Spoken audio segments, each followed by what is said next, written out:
With tuberculosis, I think I've seen some very negative things happen over the course of my career, apart from what's really turned round quite successfully in the past few years.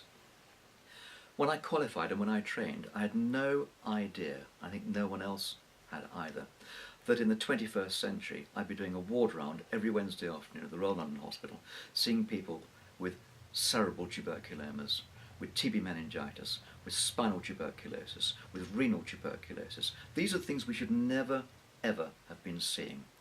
Finally, people are beginning to wake up to it, and we're beginning to see things improving and falling again.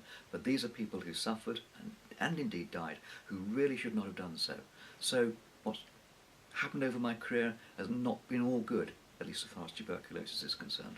Everyone thought that when effective TB drugs came along, and particularly with short course chemotherapy, we laughingly call it short course, 9 months, ultra short course, 6 months, that was the end of tuberculosis. It was easy, give them the tablets and they'll all be cured. And TB control services were dismantled. People were no longer trained, people were not reappointed, and there were just a few lone voices crying in the wilderness before my time saying, you are sowing the seeds of disaster here. And then we began to see in the 1980s tuberculosis rates rising and rising and rising and reaching levels which they should never ever have reached. And really only in the last year or two are we beginning to get on top of it. But at a level of tuberculosis which we should not be seeing.